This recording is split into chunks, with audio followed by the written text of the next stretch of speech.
이런 윤석열 대통령 측에 국민의힘도 발을 맞추는 모양새입니다. 특정 헌법재판관을 향해 정치적으로 편향돼 있다고 주장하며 헌법재판소를 흔드는 건데 급기야는 재판관의 친동생을 문제 삼으며 동생과 설 명절에 만나서 대화를 하면 예단이 형성될 수 있다는 주장까지 했습니다. 김태영 기자입니다. 국민의힘은 이미선 재판관이 스스로 탄핵 심판을 회피해야 한다고 주장하며 윤 대통령 측에 힘을 보탰습니다. 그러면서 이 재판관의 가족을 문제 삼았습니다. 주진우 국민의힘 의원은 소셜미디어에 친동생인 이상희 변호사는 윤석열 퇴진 특별위원회 부위원장이라며 윤석열 탄핵의 선봉장 역할을 하고 있다고 적었습니다.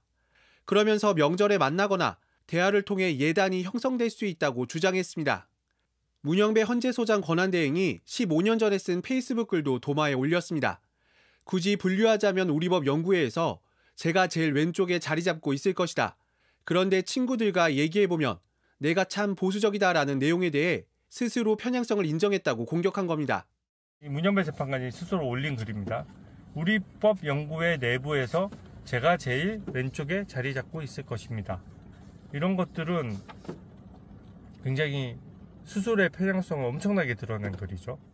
김대식 국민의힘 의원도 문 대행이 이재명 대표와 SNS에서 여러 차례 대화를 나눈 사실이 드러났다며 헌재의 공정성과 중립성에 대한 의문을 품게 한다고 했습니다.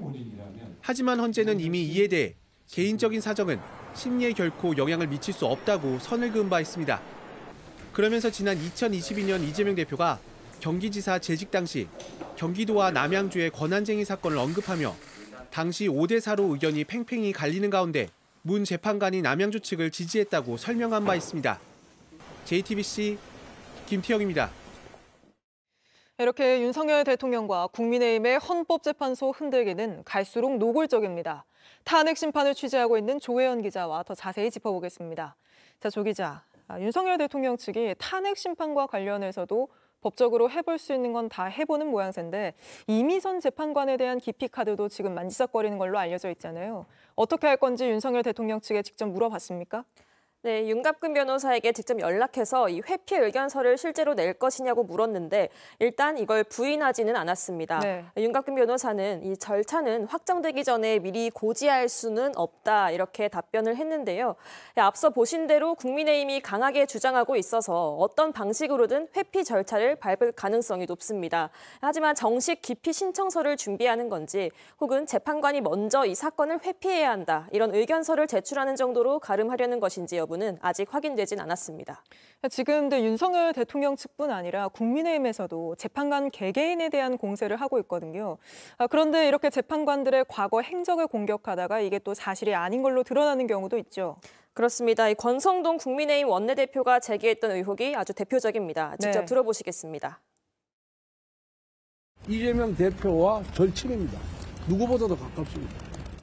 네, 문영배 권한대행이 이재명 민주당 대표 모친상에 조문할 정도로 절친하다 이렇게 공격하다가 헌재에서 조의금 낸 것조차 없다고 즉각 해명하자 잘못 알았던 것 같다면서 발을 빼면서도 친한 건 맞지 않냐 이렇게 공격 이어갔고요. 네. 또 윤석열 대통령 멘토로 알려졌던 심평 변호사도 차은경 판사가 탄핵 집회에 참석했다는 의혹을 띄웠다가 글을 지웠습니다.